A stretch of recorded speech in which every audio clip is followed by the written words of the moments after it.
Wait, y'all. Vlad is out here getting hacked, or at least that's the word on the street, okay? He started posting these absolutely wild, out-of-pocket assumptions about Jay-Z and the whole crew. Honestly, it completely clashes with everything I've ever heard him say in his actual interviews. He doesn't actually buy into those Jay-Z conspiracy theories. He's the same guy who thinks Tory Lanez belongs behind bars, right? And I'm only bringing up the Tory situation because Jay-Z and Desiree are the ones backing Meg, and they were obviously there to keep the narrative on lock through Rock Nation. So get this, Vlad drops this post not just on Twitter, but he doubles down on Instagram too. And I was sitting there like, girl, the odds of both accounts getting snatched at the same time is basically zero. Vlad literally posted, "This may be my last post ever." Now, while this chaos was going live, he was actually sitting ringside at the fight with Swaggy P and Blueface. I'm not even sure who won that mess, but we'll circle back to that at the end because I didn't catch the full stream last night. I saw the post late last night and just told myself, hold up, let me wait. I wanted to see if Vlad would wake up in the morning and drop a statement saying, hey, that wasn't me, I was hacked. Plus, your girl was exhausted, okay? So he writes, I have a confession. Rock Nation has been cutting me checks to support Megan. Now look, we already know that, and I'm not saying it's Jay-Z himself, but these labels aren't playing. It's not just Rock Nation. Tons of these companies are paying off bloggers to spin stories for their artists and control the vibes. Look, that's just how the game is played, even with the government, okay? It is exactly why people say you can't trust a single thing on the news anymore. It's all a blur.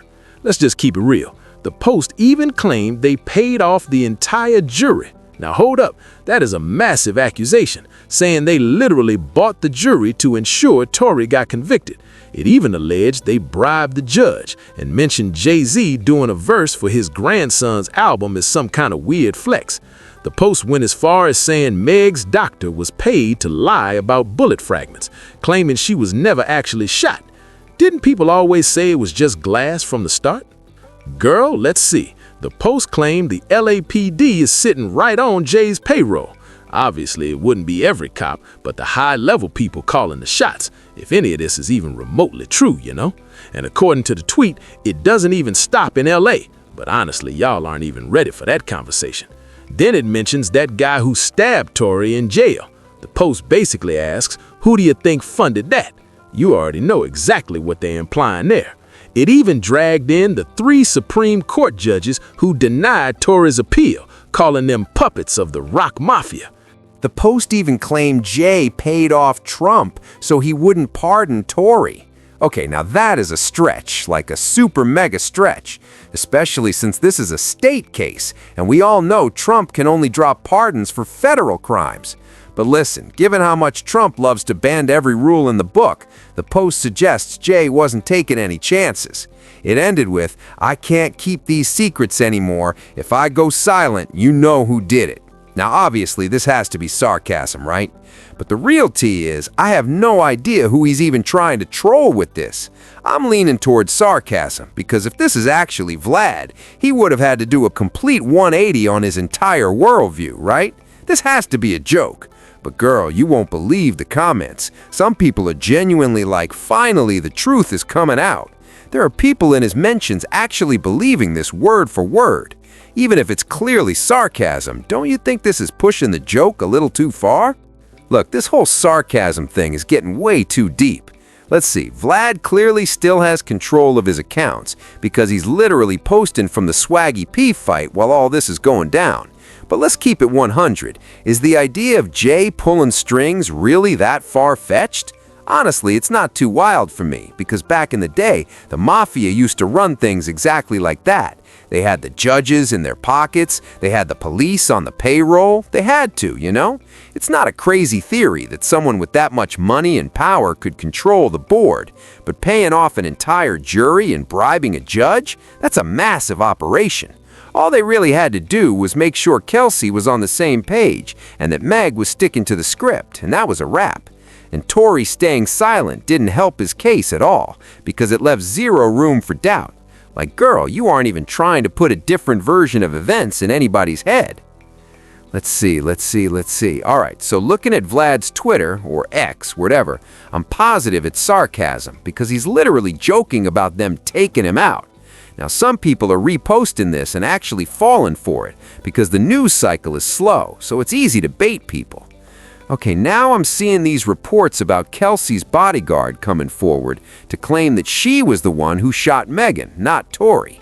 Hold up, though. The major problem is that this bodyguard wasn't even working for her the night of the shooting. His entire testimony is based on conversations he claims he overheard later on. Listen, 98% of these appeals fall flat. This isn't going to magically overturn the conviction. If there was any truth to this, Tori would have stood up in court and said it himself. Plus, the story completely falls apart when you remember that jail call where Tori was apologizing to Kelsey. You would have to be an idiot to think a man sitting in a cell is going to apologize to the person who actually put him there. And honestly, why would the actual shooter ever jump on a jail call with the very person being framed for their crime? Girl, it literally makes no sense. This new info about the bodyguard is honestly just old news being recycled to stir the pot. But the fact that Vlad is even posting about it totally voids any credibility his other posts might have had. You can tell he's just leaned all the way into the sarcasm at this point. Then he goes and says, I guess all 12 jurors who found him guilty were obtuse too. So you see where his head is at. Vlad is just, well, he's an eccentric guy to say the least. He has his own way of processing things, and that's fine. It's just Vlad being Vlad, you know? He thinks the way he thinks, and in a free country, I guess you're allowed to have those freedom of thought moments, even if they're wild.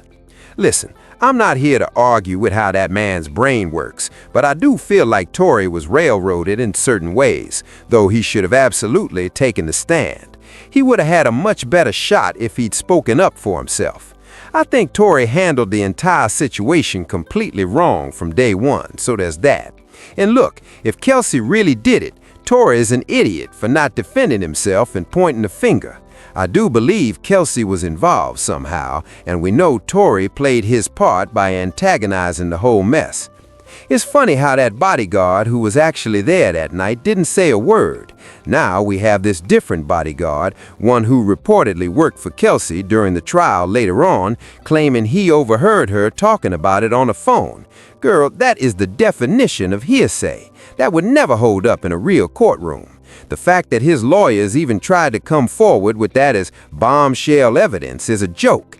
If you want the truth, you need the bodyguard who was actually standing on that sidewalk the night of the shooting. Look, what are we even talking about here? Girl, we all know Jay-Z being linked with Diddy and having the inside scoop on everything he was doing back in the day is just messy. Jay-Z is far from being a perfect person, let's be real, but the man is untouchable. He is super yacht rich, okay? He has built a fortress of power and keeps himself surrounded by people who have the world on lock. When you're at that level, you're basically a ghost in the system, untouchable and unfazed. That is just the reality. Now, let's get into the mess that happened with the Swaggy P and Blueface situation. Hold up, was that actual fight just a face-off yesterday? I was trying to track down the latest on Blueface, and it looks like things are just heating up. According to what's circulating right now, in February 2026, they just had a massive press conference and a face-off that almost turned into a full-on brawl. Swaggy P and Blueface are finally supposed to settle this in the ring on May 2nd in Miami. But the energy yesterday was pure chaos. I guess we're just watching the teaser trailer for the real drama that's coming later this spring.